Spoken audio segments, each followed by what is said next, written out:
अच्छा, एक और भी एक वहाँ परसेप्शन है, होप है पीटीआई के अंदर के शायद इंटरनेशनल ये पॉलिटिक्स बदलेगी, उनको ट्रंप का ये वापस आना लग रहा है। खान साहब के ट्रंप के बड़े अच्छे तल्लुकात रहे हैं, जुल्फी बुखारी साहब के उनके दिमाग से दोस्ती थी बाकायदा। लास्ट टाइम ट्रंप ने, आपको याद होगा, अपने घर बुलाया, अपनी मिसेज से, बच्चों से, सबसे मिलवाया था। तो वो करते हैं कि जनवरी तक का मुश्किल आते हैं, ट्रंप इज़ कमिंग बैक, और वो उनके आने से फिर शायद खान साहब की वापसी का रास्ता भी खुल जाएगा। आपको लगता है कि कोई इस तरह की पॉसिबिलिटी मुमकिन है और एस्टेब्लिशमेंट जो है वो अमेरिका से उसका दबाव तो नहीं बर्दाश्त कर पाएगी सर, अगर अमेरिका से? सबसे पहली चीज तो ये कि अभी तो उनके वहाँ भी खुद एक मसला पड़ गया है, पाकिस्तान की तरह वहाँ गोली चल गई है, वो उसको प्रोव कर लें, ज्यादा बेहतर है।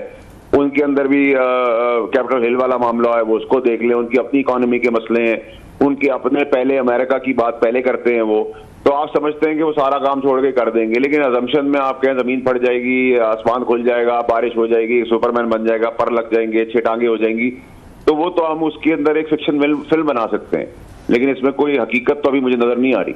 अच्छा, यूके में आज देखा सर, वहाँ बम शेल, हमारे दोस्त जुल्फी बुखारी साहब ने वहाँ पे आज ब्रिटिश पार्लियामेंटेरियंस को ब्रीफिंग भी दी है, और पाकिस्तान में जो इस वक्त ह्यूमन राइट्स अब्यूज़ हैं, पॉलिटिकल इलेक्शन फ्रॉड्स हो रहे हैं, पीटीआई के साथ ज्यादती हो रही है, इमरान खान साहब को डेथ सेल में रखा हुआ है, और बहुत सारे ह्यूमन राइट्स अब्यूज़ और पॉलिटिकल एंड अदरवाइज जमहूरियत को खतरात है, उन्होंने ब्रीफिंग दी। मेरा ख्याल बानो जो हैं वो भी थी। आप उसको कैसे देखते हैं सर? साहब देखिए, एक तो पीआर कंपनी पॉइंट ऑफ उसके लिए नंबर 1, नंबर 2 ये कि 1500 की तादाद में लॉर्ड्स और अपर हाउस के लोग होते हैं। 1500 में अगर 12 आदमी आए हैं तो मुझे इसका तजिया करने की जरूरत नहीं है। अब अगर मैं आपसे कहूँ रहो भाई अपने साथ 2 एंकर और ले आना, एक एंकर आप ले आना, मैं भैया वो कह दूंगा एक आप अपनी एंकर दोस्त ले आना, तो मेरी थोड़ी इज्जत बढ़ जाएगी। तो सर उन मामलात में कमेंट करना या बात करना टाइम का ज़िया है और आपके वक्त का भी ज़िया है। नहीं सर, आपको याद होगा, आपने बड़ा लाइट लिया इसको सर, इनको आपने हौला लिया। ये आपको याद हो अमेरिका में भी ऐसे कहते थे, अल्टीमेटली कांग्रेस उन्होंने 368 ने रेजोल्यूशन पास कर ली थी।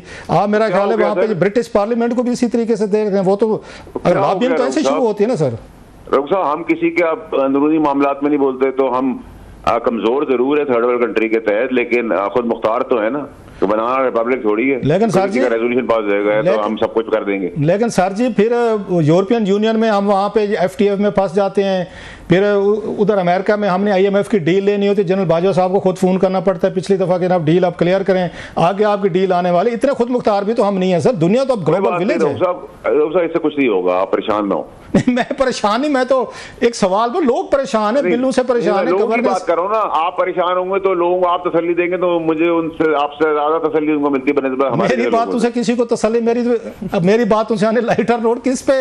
लोग तो बेचारे बिल देख रहे हैं, मुश्किल देख रहे हैं, एक पॉलिटिकल इंस्टेबिलिटी देख रहे हैं, तंग है, मुश्किलात के शिकार है। मैंने अगर उनको तसल्ली देने की कोशिश की तो उन्होंने मेरे ऊपर पड़ जाना है कि भाई साहब कि आप कौन होते हैं मैं तसल्लियां देने वाले, हमसे घर नहीं चल रहे। देखिए सर, ये तो ना है नहीं, जब तक हम इस मुल्क के निज़ाम को एक दूसरे की कमजोरियों से लेके नहीं चलेंगे कि मेरे पास तुम्हारी फाइल है तुम ये कर दो, तुम्हारी फाइल है तुम ये कुछ कर दो, तुम्हारी फाइल है तुम कुछ कर दो, ये इस तरह तो पाकिस्तानी कॉर्पोरेशन चलती रही है।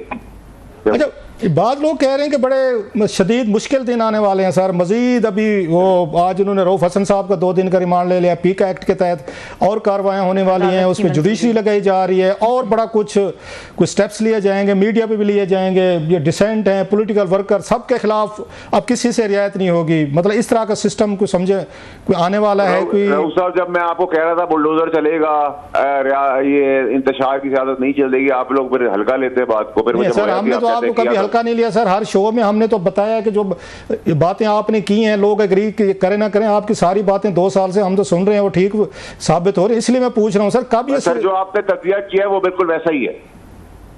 ये कौन सा सर मैंने क्या कहा है? क्योंकि मैंने तो बहुत सारी बातें कह दी हैं सर। जो सारी बातें की है वो बिल्कुल ठीक बातें की। ये तो अब आप जान छुड़ा के फोन बंद करने के चक्कर में है मेरा ख्याल। नहीं सर, आपने बिल्कुल ठीक बात की है।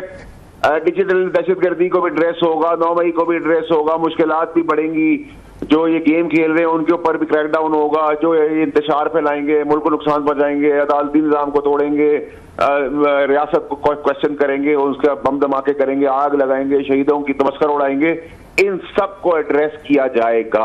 और पीटीआई पे पाबंदी भी लगेगी।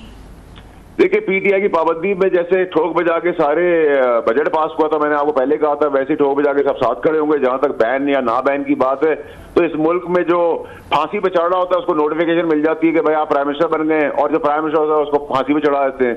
तो ये 75 साल से तो हम गेम देख रहे हैं, तो उसके तहत तो कुछ नहीं, लेकिन जोर तो लगेगा। तो अगर मैं आपके स्टूडियो में आकर आग लगा दूं, गोली चला दूं, कपड़े फाड़ दूं, टीवी तोड़ दूं, कैमरे तोड़ दूं, तो आपको चाहिए मुझे बैन करना चाहिए। लेकिन अगर आप पॉपुलर हैं, आपके ट्रोल हैं, आपसे लोग डरते हैं और फैसले अपनी मर्जी से करा लें, तो एक अलग बात है सर। तो ये पीटीआई की सोशल मीडिया टीम पे जो ये क्रैक डाउन हुआ है, लोगों को नाम दिया गया है, ये आपका क्या ख्याल है? कोई पीटीआई का, क्योंकि ये खबरें भी आ रही थी शायद पीटीआई के अंदर से कुछ लोगों ने ये लीक किए हैं चीज़ें और उसके बाद लोगों को उठाया गया है, पर्चे मुकदमे हुए हैं सर?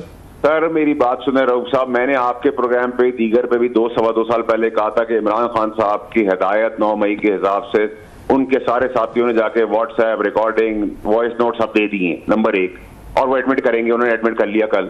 नंबर 2 ये कि बैन के अंदर भी पीटीआई के अपने लोग मुलव्वस हैं कि जी बैन कराएं।